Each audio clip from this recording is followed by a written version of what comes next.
yawma la tuzlamu nafsun syai'an wa la tujzauna illa ma kuntum ta'malun. Lianna Allah Ta'ala khalaqa bani Adam wa a'tahumul aqla wal fahma wa bayyana lahum tariqal khair wa syarr wa bayyana lahum jazaa'a a'malil khair wa syarr. Lianna Allah Ta'ala la yazlimu an-nas syai'an. Qala Ta'ala faman ya'mal mithqala dzarratin khairan yarah wa man ya'mal mithqala dzarratin syarran yarah. Alhamdulillah wa syukurillah. Puji syukur kita aturkan dan panjatkan kehadiran Allah Subhanahu wa Ta'ala yang menempatkan kita saat ini, detik ini, jam ini, di waktu ini, di tempat yang mulia, di majelis yang mulia, yaitu majelis amal dan majelis ilmu, di mana di antara keutamaan orang yang hadir di majelis ilmu sepanjang selama dia ada di majelis itu, maka dia terpelihara daripada melakukan dosa. Kemudian Allah menurunkan rahmat di dalam majelis-majelis kebaikan. Kalau di dalam buku-buku manaqib sering kita mendengar ungkapan ulama, inda zikril awliya tatanazzalu rahman. Dan ketika dibacakan manaqib para wali-wali Allah itu, Allah turunkan rahmat kepada yang membaca dan kepada yang mendengarnya. Apalagilah kalau yang dibaca itu Al-Quran, apalagilah yang dibaca itu hadis, kalau kalam ulama, nah pastilah ya rahmat Allah turunkan kepada kita yang berhadir di majelis ini. Mudah-mudahan kita diberikan istiqomah, amin amin ya rabbal alamin. Baiklah, melanjutkan ya dari pembahasan tafsir Yasin ya kita sebelumnya, sampai kita pada ayat fal yauma la tuzlamu nafsun syai'a wa la tujzauna illa ma kuntum ta'malun. Artinya, maka pada hari itu ya al-yaum. Ini nanti dibahas oleh ulama, apakah yang dimaksud dari al-yaum ini. Apakah al-yaum itu diartikan hari kiamat? Bisa ya. Apakah al-yaum itu diartikan nanti waktu? Ya, juga bisa. Nah, cumanya nanti pada ayat ini dari beberapa makna al-yaum itu, maka yang dimaksud dengan al-yaum di sini makna yang mana? Apakah makna kiamat? Nah, jadi jelasnya di sini al-yaum, maka pada hari itu, yaitu maksudnya pada hari kiamat. Pada hari kiamat, la tuzlamu nafsun syai'an. Tidak ada seorang pun yang dizolimi. Tidak ada seorang pun nanti di akhirat yang dizolimi oleh Allah Subhanahu wa Ta'ala. Kita rancang mendengar dalam sebuah hadis yang sering ini disampaikan oleh ya para ulama, para guru-guru kita ya dalam ceramah-ceramah agama ataupun ya para khatib ya. Pada suatu ketika Rasulullah SAW bertanya kepada sahabat, ya, apa pertanyaan Nabi? Wahai sahabatku, tahukah kalian orang yang muflis? Muflis itu apa? Orang yang bangkrut, lah. Jadi ketika Nabi menanyakan ini ya kepada para sahabat, langsung yang terbayang dan yang terpikir ya di benak sahabat, orang muflis itu, orang bangkrut itu orang yang tidak memiliki harta sama sekali, habis duitnya. Artinya apa? Artinya ya jumlah hutang itu lebih besar daripada aset harta yang dimiliki. Itulah orang yang bangkrut. Ya. Jadi terbanyak hutang ketimbang harta. Itulah yang terpikir di benak, di pemikiran para sahabat ketika ditanya oleh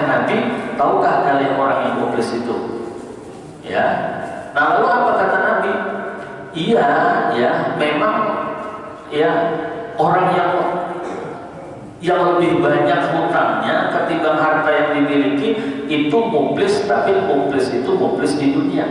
Sedangkan yang dimaksud dengan muflis yang ditanyakan oleh Nabi tadi yaitu orang yang bangkrut di akhirat. Nah, lalu Nabi menjawab, ya, orang yang bangkrut di hari kiamat atau di akhirat itu adalah seorang hamba yang datang menjumpai Allah dengan berbagai macam amal ibadahnya. Dia membawa pahala sholatnya, dia membawa pahala sodakohnya, dia membawa pahala lah misalnya hajinya, umrohnya, silaturahminya, ya pokoknya dia membawa menjumpai Allah dengan pahala amal-amal ibadah yang pernah dia kerjakan di dunia. Tapi di lain sisi, ya di pihak yang lain, hamba ini suka menyakiti orang, hamba ini suka ya ada mengambil hak orang lain lah, dan seterusnya dan seterusnya. Jadi ibadahnya rajin, maksiatnya juga jalan. Nah, maka di hari kiamat itu karena tadi tidak ada satu orang pun yang dizolimi, maka orang-orang yang pernah dia sakiti, yang pernah dia tipu, yang pernah dia permalukan dan sebagainya, menuntut dia kepada Allah Subhanahu wa Ta'ala. Maka singkatnya, ringkasnya, ya orang-orang yang pernah dia aniaya, dizolimi tadi, menuntut kepada Allah, dan semua amal ibadah yang dikerjakan hamba ini tadi diberikan kepada orang-orang yang menuntut ya kepada Allah ya tentang hamba ini tadi. Jadi habis sudah semua amal ibadah yang dia kerjakan, sementara yang menuntut keadilan ya di hadapan Allah masih ada lagi. Nah, lalu hendak memberi pahalanya habis sudah, ya. Jadi nak diberi apa? Berhubung pahalanya sudah habis, nggak ada lagi yang bisa diambil dari hamba ini. Nah, maka dosa-dosa ataupun kesalahan-kesalahan orang-orang yang pernah dia sakiti sewaktu ya di dunia itu diberikan, ya diletakkan di pundaknya. Jadi pahala habis, dosa bebannya. Nah, berarti kenapa? Amun ditimbang nih amal, kan ada harapan yang masuk surga nih. Ya kenapa tadi? Karena amal-amal kebaikan sudah habis, yang ada ini hanya dosa-dosa, kesalahan-kesalahan yang semakin menumpuk dan banyak dan banyak. Ya, jadi kan ada harapan lagi nih. Hamba ini tadi, ya selamat daripada neraka. Nah, tapi di saat itu ketika tadi semua catatan amal ibadah ya yang dicatat oleh malaikat itu habis semuanya, malah yang bertambah-tambah tadi adalah dosanya. Allah berfirman bahwa hari ini, hari kiamat ini lah tidak ada satu makhluk pun ya yang dizolimi, termasuklah hamba yang sudah habis ya pahalanya tadi dan dosanya bertumpuk-tumpuk, itu pun juga ya tidak dizolimi. Ujar Allah Ta'ala, masih ada pahala ibadah yang diganggawi. Nah, lalu para malaikat ini bingung, berdasarkan catatan kami pahalanya habis, ya kan ada lagi pahala ibadahnya. Ujar dia kan ada. Nah, lalu disinilah kelebihan keutamaan pahalanya orang yang puasa.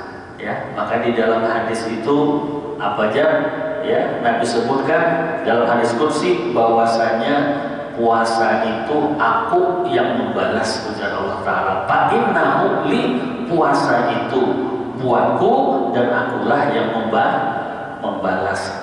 Ya, jadi malaikat itu kadang-kala mencatat ya pahala amal puasa kita. Nah makanya dari itu dianjurkan ya kita sunat memperbanyak amalan puasa karena pahala puasa ini tidak dapat dicatat oleh malaikat.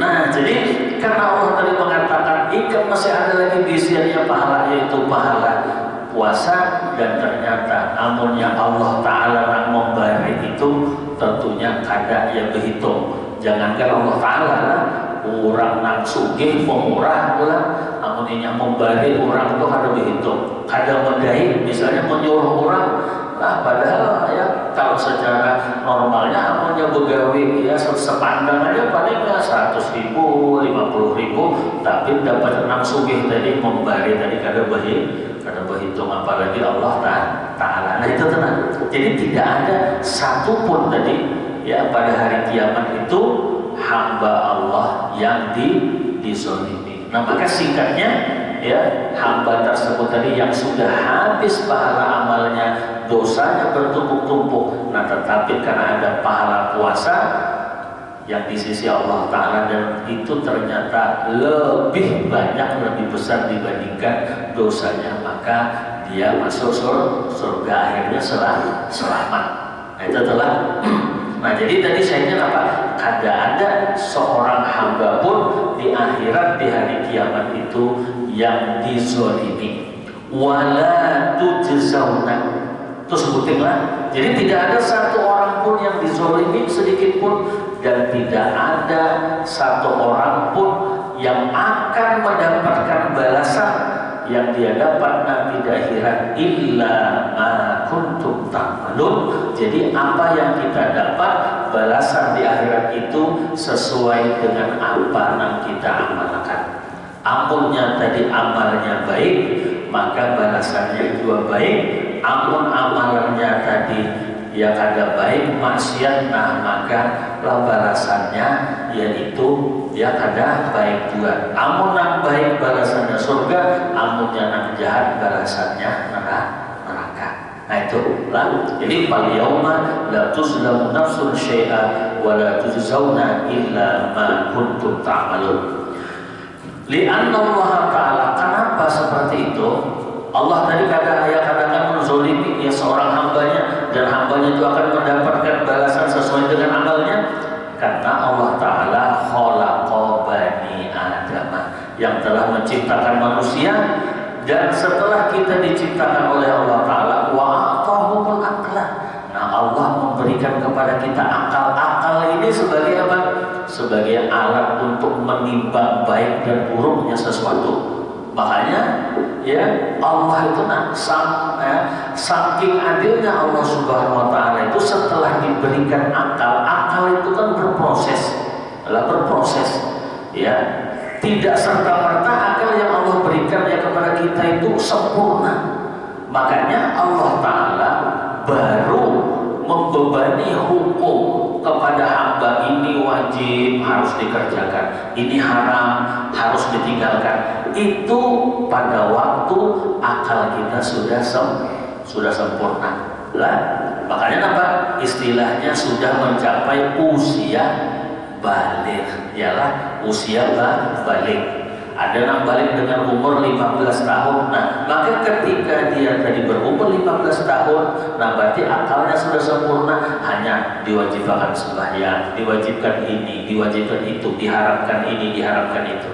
Nah, lah kadanya nang istilahnya waktu kekanak-kanak langsung ya diwajibkan kada. Jadi sudah diberikan akal, dibebaninya itu pula ya di saat yang akal kita jadi sempurna. Wal fahma, namanya sudah akal kawai memaham lah. Wa bayyana, dan Allah telah menjelaskan kepada makhluk, kepada manusia ini apa? Thariqal khairi, jalan-jalan kebaikan dan jalan-jalan yang keburukan. Melalui apa? Melalui diutusnya para rasul. Kan gitulah. Nah makanya di dalam ayat lain disebutkan apa? Wa ma kunna mu'adzibina hatta nab'asa rasulah. Jadi ujar Allah Ta'ala, kami tidak akan memberikan sanksi ya.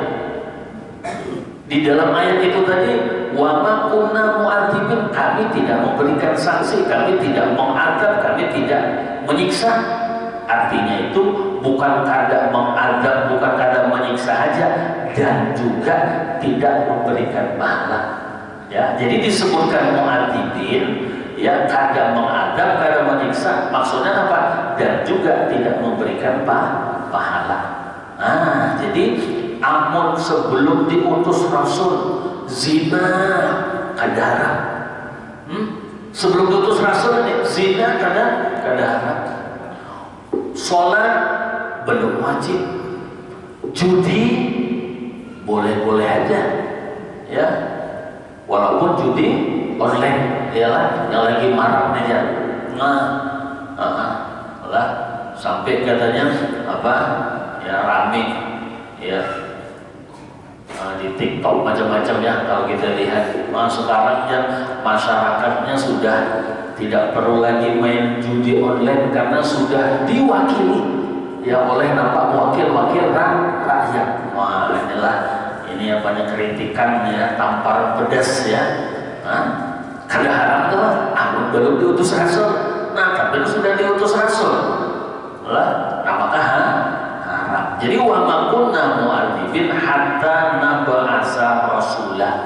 Jadi apabila sudah Rasul diutus, nah Rasul ini, ya, ujar kita apa, yang mensosialisasikan hukum Allah. Oh, ini wajib dikerjakan, ini haram, harus ditinggalkan, ya, ini manfaatnya, ya, lebih banyak, ini mudaratnya lebih banyak, nah maka haram, ini manfaatnya lebih banyak, ini bermanfaat, nah maka boleh, ya. Jadi Allah Ta'ala menjelaskan, ya, bagi mereka jalan-jalan kebaikan lah, kemudian dan juga jalan-jalan keburukan. Nah, lalu karena kita sudah diberikan akal, kawak menimbang-nimbang, wa bayyana lahum, dan juga Allah Ta'ala menjelaskan kepada manusia jazaa a'malil khair, balasan, ya, amal-amal kebaikan. Amalnya tadi baik, balasannya surga, amalnya tadi maksiat, balasannya neraka. Li'anna Allah Ta'ala la yazlimun nasa syai'an, karena Allah Ta'ala itu tidak menzolimi, ya, manusia sedikit pun. Qala Ta'ala, nah lalu ujar Allah Ta'ala nih, ya, menjelaskan faman ya'mal misqala dzarratin, barang siapa nak beramal, ya, sebesar, ya, zarrah, sebesar biji, ya, biji sawit, ya. Nah, zarrah ini kan sebesar biji sawit, nah halusnya akan kebaikan, maka ya rahu, kelak dia akan melihat balasannya apa di akhirat. Nah, sehingga kalau di dalam hadis disebutkan apa, ya, termasuk kebaikan yang, ya, yang mungkin dianggap kita itu kecil, nah tetapi itu sebenarnya ada nilai kebaikan, imatatul ada anit thoriq, artinya membuangi, ya, apa saja yang mengganggu di jalan. Ya, misalnya ada batu di tengah jalan, lalu kita ambil, ya, lalu kita taruhkan, ya, ke pinggir. Nah, ini apa nih? Ini imatatul ada, ini termasuk apa? Termasuk kebaikan. Nah, dicatat itu sudah sebagai, ya, pahala. Senyum, ya, ketemu dengan orang, ya, kita senyum, nah itu juga sedekah, asal jangan disenyumi tadi bini orang aja. Nah itu lain, pulang tuh enak lah, apalagi sampai apa meminta nomor WA-nya, nah itu lain lagi, ya. Ketemu orang senyum, ya, nah lah bersedekah, ya, dengan muhan lah, dengan untung tadi lah. Nah itu, ya, kenapa sekecil apapun tadi yang kebaikan, ya, yang kita lakukan, nah maka itu dicatat dan kita akan melihat balasannya. Nah begitu juga sebaliknya, wa may ya'mal misqala dzarratin syarran yarah. Nah, setelah itu pasti itu sudah. Nah baik, nah kemudian wahtalafal ulama. Nah para ulama tafsir lah, mereka berbeda pendapat dalam menafsirkan apa makna yaum, ya, di dalam ayat tadi fal yaum. Nah, apa yang dimaksud dengan al yaum? Nah, kemudian fal yaum bistilahil munajjimin. Nah, arti hari, arti yaum menurut ungkapan ahli perbintangan ataupun bubuhan ahli falak, ya. bebuan ahli perbintangan ataupun bebuannya ahli falak, yaitu yang namanya yaum, hari itu zamanun, waktu, mumtadun baina tulu'i nisfil jirmi minasyamsi wa ghurubiha. Jadi yang namanya hari itu al-yaum menurut ulama-ulama falakiyah, yaitu waktu antara timbulnya separuh daripada bentuk matahari. Juga ya, kalau kita lihat matahari itu ampunnya timbul, kadangnya langsung sebukuan kalau sedikit demi sedikit tunggal di kita. Nah, kita lihat dulu sepertiga bulatan matahari timbul ya, kelihatan ya ujungnya, kemudian semakin banyak nah bulatannya itu ya. Jadi kalau sudah nampak separuh bulatan matahari, kursus syamsi ya. Jadi kalau sudah nampak separuh bulatan matahari sampai kena tenggelam matahari separuh daripada bulatannya itu, nah ini bebuhan ya ahli falak menyebut itu namanya al-yaum, itu namanya hari. Jadi yang namanya al-yaum tadi mulai timbul matahari separuh bulatan matahari sampai tenggelam matahari ya separuh ya daripada bulatan matahari. Nah itu al-yaum dalam istilah ulama-ulama ya falak ya, atau istilah ilmu najimin. Kemudian qala Abu Hamid al-Asbihani fi kutubil wujuh wal masair, innal yaum alladzi dzukira fil Qur'an ala arba'ati aujuh. Nah ya, ujar Abu Hamid, kata yaum yang disebutkan di dalam Al-Qur'an itu ada 4 makna. 4 makna ya. Al-awwal, yang pertama, ahadu ayyamis sanah, yaitu salah satu daripada waktu daripada tahun.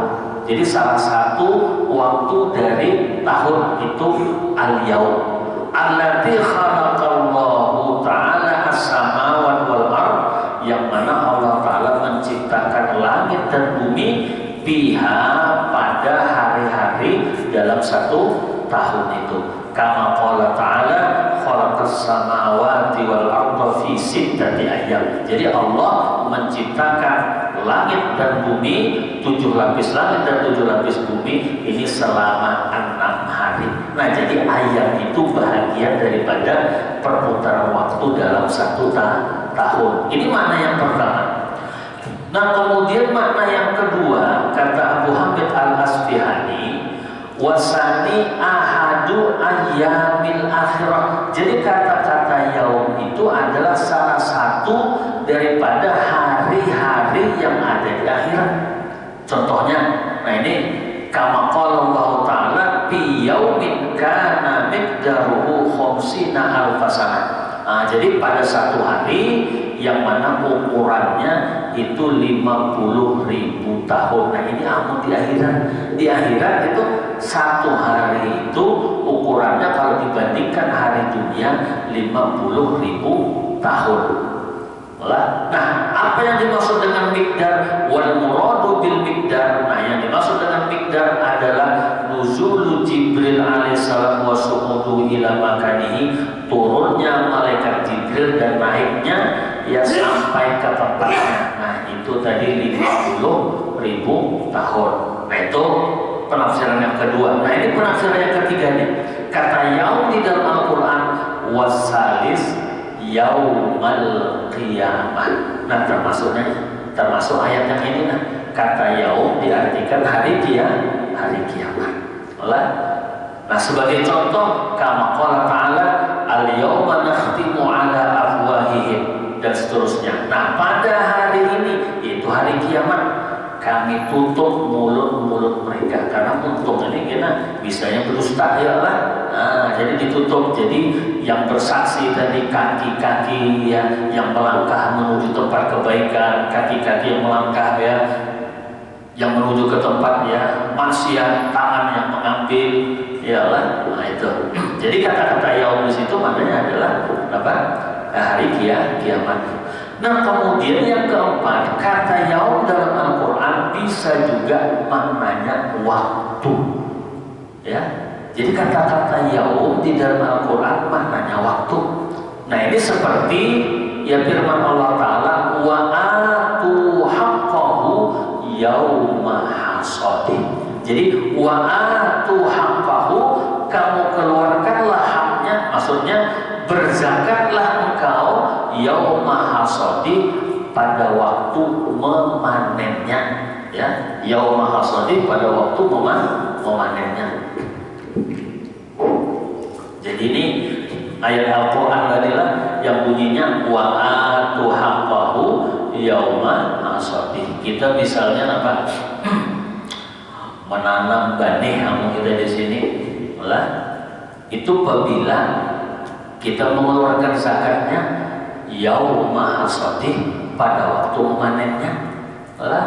Jadi kalau sudah ya panen lah sampai nisabnya, nah dikeluarkan zakatnya lah. Jadi itu kata-kata yauma di situ, nah kata-kata yauma hasadi waktu memanennya.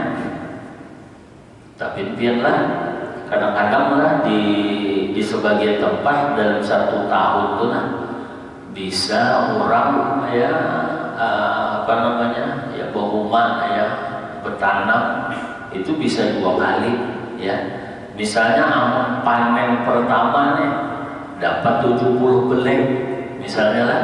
Nah, artinya kalau 70 beleng itu kan belum sampai nisabnya nih. Panen yang kedua lah, antara panen yang pertama dengan panen yang kedua itu kurang daripada 12 bulan. Ini patokannya panen lah, bukan patokannya menanamnya, tapi panennya. Jadi antara panen yang pertama dengan panen yang kedua kurang daripada 12 bulan, nah itu dihitung tanaman 1 tahun, ya. Nah ini artinya apa? Artinya kalau dihitung itu tanaman setahun, maka kalau dikumpulkan sampai nisabnya wajib berzakat. Wajib berzakat. Nah, jadi panen pertama 70 beleng, panen yang kedua 70 beleng juga. Jadi berapa itu? 140. Nah 140 itu sampai kalau sudah nisabnya kena. Ya, nah jadi apa? Wajib berzakat. Jangan ya hitungnya tadi dapat hitung lah sabar panennya, amun sabar panen beda. Tahun ini ada berzakat pulang. Ya, kenapa? Ini ada sampai ya. Ya Allah, karena sampai padahal tadi ya kenapa bisa aja itu nah ya karena tadi apa namanya bertanam ulang dan jaraknya tadi kurang daripada 12 bulan, maka dihitunglah ini ya panen setahun. Nah jadi digabungkan sama itu orang mendulang apa amas lah, mengacak namanya ya. Nah, mengacak lintuhan kan, ya, mengacak lintuhan lah. Jadi amun mendulang amas benar, ya, mendulang ya Allah dapat sekian gram, isok ia pulang dapat aja nah bertaruh saja lah. Jadi aman yang dikumpulkan itu tuh nah sampai isoknya wajib juga itu. Jadi kadang dihitung sekali mendulang misalnya, oh ini ada sampai nisabnya, isok mendulang pulang nah. Kemudian kurang pula berarti ada wajib. Oh ada amun yang tadi berturut-turut lah, nah itu kan bisa digabung itu, bisa digabung. Amun sampai nisabnya berapa aja? Anggapnya misalnya 80 gram atau 78 gram, nah maka ya wajib juga itu dijakati. Nah jadi apa tadi? Kata al-yaum ya di dalam ayat ini tadi maknanya bisa maknanya waktu ya, warrobi al waktu yaitu waktu, kama qala Allah Ta'ala wa atu haqqahu, kamu keluarkanlah haknya. Apa yang dimaksud dengan haknya? Yang dimaksud dengan haknya itu adalah zakat. Apabila mengeluarkan zakatnya yauma hasadih, di waktu memanennya. Namun wadah kita di sini lah kenapa? Benih ya lah. Namunnya di Arab sana kenapa? yang kurma anggur lah. Nah, jadi amunnya sampai nisabnya keluarkan zakatnya.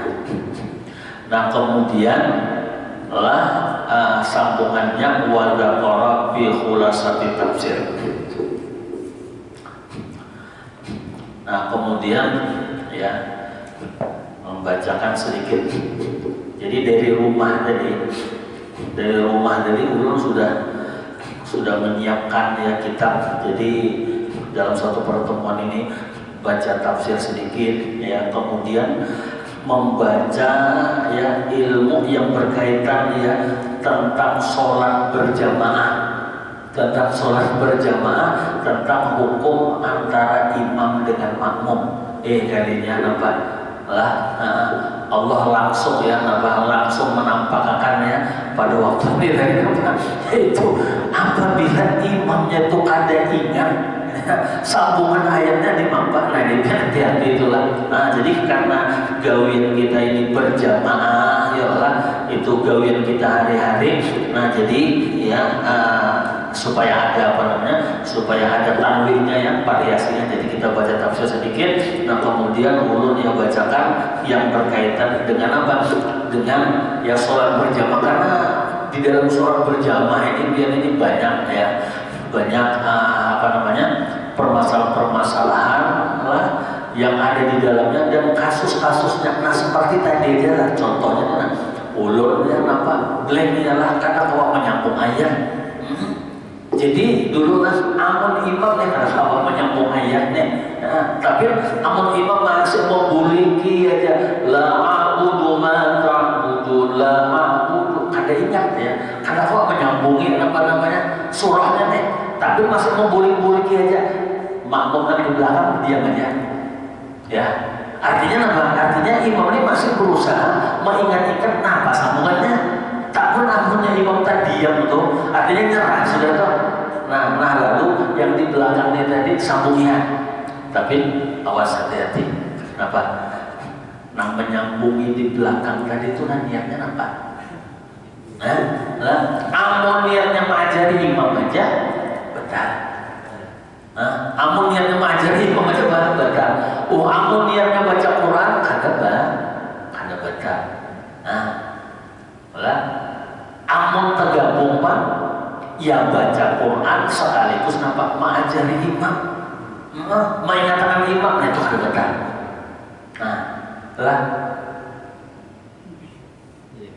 Hati-hati itu betul.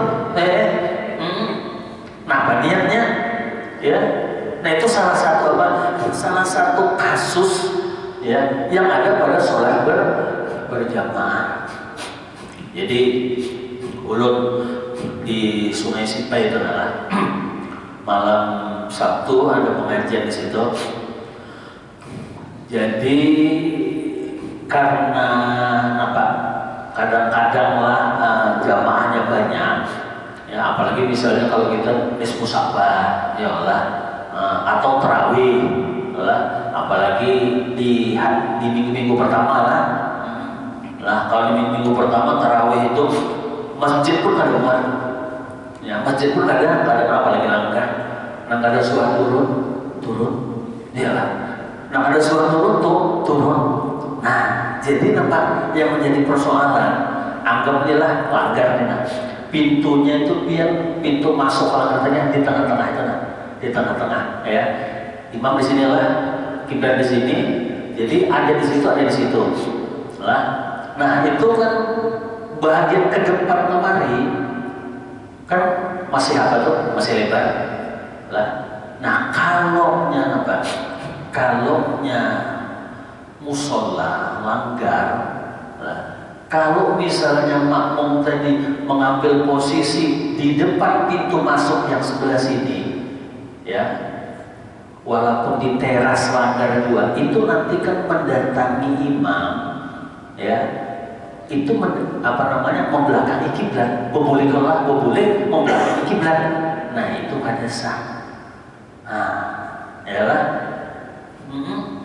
kada sah. Jadi ulun sampaikan karena ini langgar, karena ini musola ya, atau rumah biar kena misalnya biar sholat hajat lah, sholat sholat hajat. Nah, lalu apa karena di bagian ruang utama tadi imam lalu tak keluar. Nah, tapi tak keluar tadi makmumnya tadi ya di depan pintu masuk. Nah, yang sebelah sini lah. Nah, jadi ketika di depan pintu masuk itu nanti ketika hendak mendatangi imam boleh ke belakang kiblat. Ya kan? Nah, itu ada sah. Nah, iya itu nampak ya dijebol bukuannya di sini. Nah, jadi kalau sudah dijebol di sini, nah itu kan masalah lagi, ya lah. Nah, tapi kalau masjid kan masalah, ya. Nah, jadi kan kalau misalnya makmumnya itu di situ, ya Allah, walaupun ini mendatangi imam tuh kena boleh membelakangi kiblat, ya tidak batal, ya tetap sah ya jamaahnya, lah. Pokoknya yang berkaitan dengan sholat berjamaah ini sangat banyak sekali. Apalagi kita masjid ini harus kita perhatikan ya. Kadang-kadang ya shop yang pertama belum hibah ya, kemudian mau ulang shop yang kedua ya. Shop yang kedua belum hibah diulang shop yang ketiga. Ya, shop yang ketiga belum hibah diulang shop yang keempat. Nah, jadi apa? Mengerucut begini nah. Yalah, mengerucut. Harusnya tadi harusnya isi dulu yang bagian depan, nah kemudian ya baru shop yang kedua hibah, nah harusnya begitu. Nah ini ya kalau tadi belum penuh shop pertama dibuat lagi shop yang kedua dan yang berikutnya itu kadang dapat pahala jamaah 67. Nah, lah kadang dapat, tapi kita mau gabung jamaah kadang dapat ya pahala berjamaah. Itu nanti antaranya aja. Pokoknya banyak sekali lah masalah-masalah yang berkaitan dengan sholat berjamaah ini. Nah, jadi ya, sebagai selingan jadi baca tafsir ya di awal lah, kemudian nanti disisipkan ada sedikit kita membahas persoalan yang berjamaah. Belum lagi bagaimana terjadi masalah pergantian imam ya. Imamnya tanpa picik aja hidung. Jar makmum nih. Imam ini bekantun aja. Ya, imamnya ya dianggapnya bekantun itu ngalih jadi kita lihat. Padahal anjurannya di dalam agama itu amun imam batal lah. Nah, itu disunahkan memicik hidung. Tapi bagi makmum nah kada tahu tadi dianggapnya imam di bekantun aja patut tayo tidak membawa kada nyaman pas kelujuran juga. Padahal tadi tujuannya memicik hidung ini supaya makmum ini beranggapan bahwa imam ini bisa rastungan hidung aja, jadi supaya darahnya itu jangan jatuh mengotori iya nanti seluruhnya berpicik ini.